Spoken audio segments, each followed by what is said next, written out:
Ino video nizere ko igiye gukwiza views ashika ibihumbi 10 kuko ni video ije gufasha ubuzima bw'iwawe, ni video ije kukwereka amahera yinji muri ano mezi atanu aheze kuri no Facebook ngoma ndabereke. So mu kwezi kwa mbere iyi Facebook yinjije $759. Ndabizi mwari mwankumbuye iminsi myinshi cyane gose, hari abantu mwabwira Jordan waraduhevye, ntugipostinga kuri YouTube, ntugipostinga ibijanye na Facebook, canke YouTube, canke Instagram, canke TikTok. So Jordan bimeze gute? So I'm back again.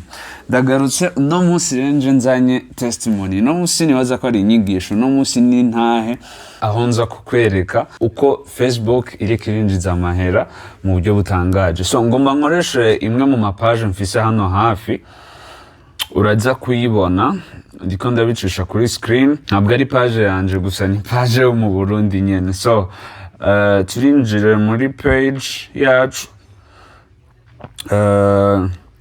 reka tuje muri professional dashboard.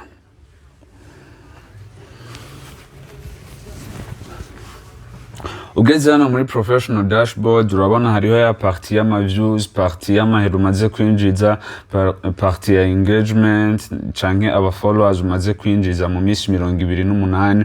So murabona yuko mu minsi 28 hamaze iyi page imaze kubona ama views 1,36,000, hama imaze kuronka amafaranga agera kuri $198. N'amahera make wishunze ama views yabonetse. Nuko Facebook itaraba ama views gusa. Igikurikira ikindi kintu urabona yuko ni mu minsi 28 katurabe mu minsi 7. Mu minsi 7 imaze kuronka ama views 10, yinjije $74. Aracari hasi cyane. So ngomba ndabereke rero tuje hamwe turabe $, Facebook yoba yarinjije kuva mu kwezi kwa mbere gushika tugomba turabe nk'imisi 70 kuko ni nk'imisi irengi ni imisi myinshi.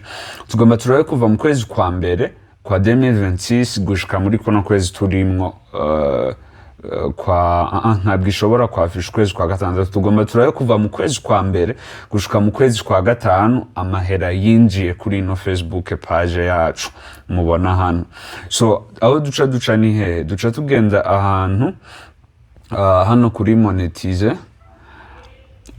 Urabona ko banyeretse mu kwa gatandatu turi tariki umengo 3 mu minsi 3 bishigura ko amaze kwinjiza $8. Iyi ni nka $9.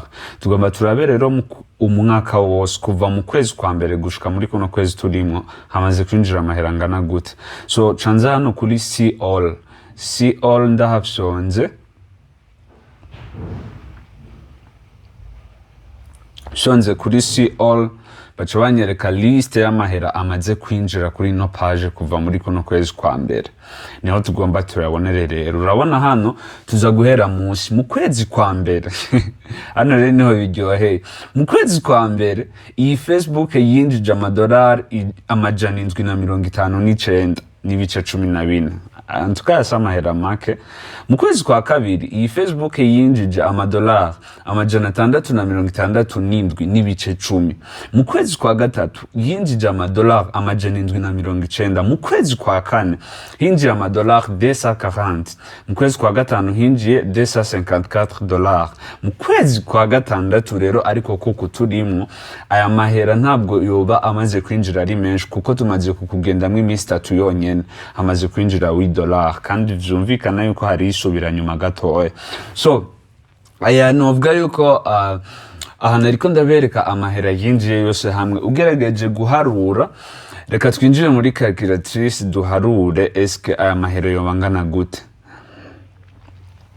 Duhere kuri kwezi kwa mbere 659.14 please.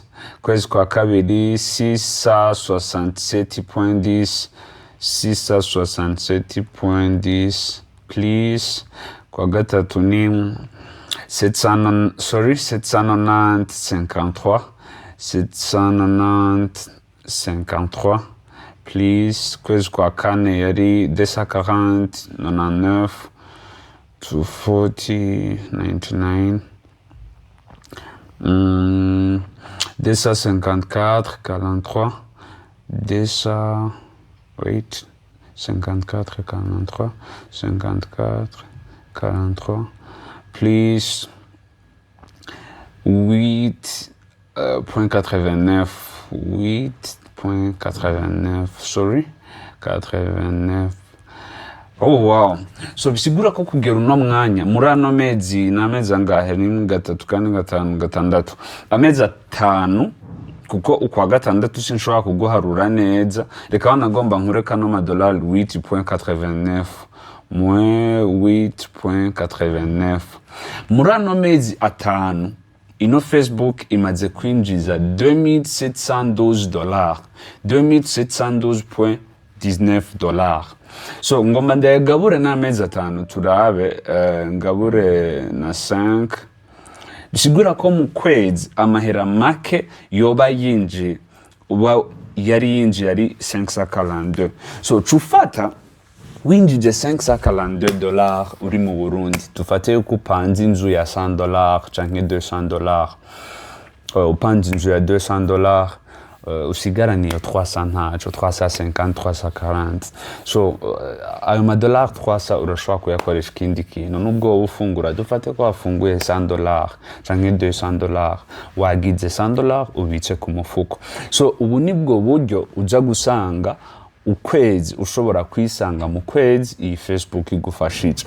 Nk'abantu mufite ingabire zo gukina comedy, abantu mufite ingabire zo gukina film, abantu mufite ingabire zo kuririmba, murashobora kwinjiza no mahera mu buryo bworoshe cyane gose, mu buryo bwa mbere bworoshe cyane gose. So ni just kugutera intege ukomeze gukora bino bintu, ntaco bitwaye aho wowe uri kurabikorera. Ico kwirinda gusa ni gukora ikintu, ni gukora content wabona yuko atari content nziza. Hariho content ikubera umuntu yumvise amafaranga aca akora content ije konona urubuga rwiwe canke ije konona ivyumviro vy'abantu. Kora content ije guhindura ubuzima bw'abantu canke ije gufasha abantu. Ibisigaye ukaba ufise ikibazo kubijanye na bino bintu, I'm always here na mampari. Urashobora kuturondera kuri WhatsApp yacu, twama dutanga nimero sometimes, mugabo urashobora kuturondera kuri apeli isanzwe niyo twitaba cyane gose, nimero yo muri Kenya. So turabibafashamwe mu gihe wemerewe kwinjiza amahera kuri Facebook canke he ugasanga ntushoboye kuvyikorera, turabibafashamwe. So ndahari, urashobora kundondera hama wandika hano muri commentaire. Ino video nizere ko igiye gukwiza ama views ashika 10,000, kuko ni video ije gufasha ubuzima bw'iwawe, ni video ije kukwereka amahera yinji muri ano mezi 5 aheze kuri ino Facebook ngoma ndabereke. So mwarahezagiwe, shalom shalom.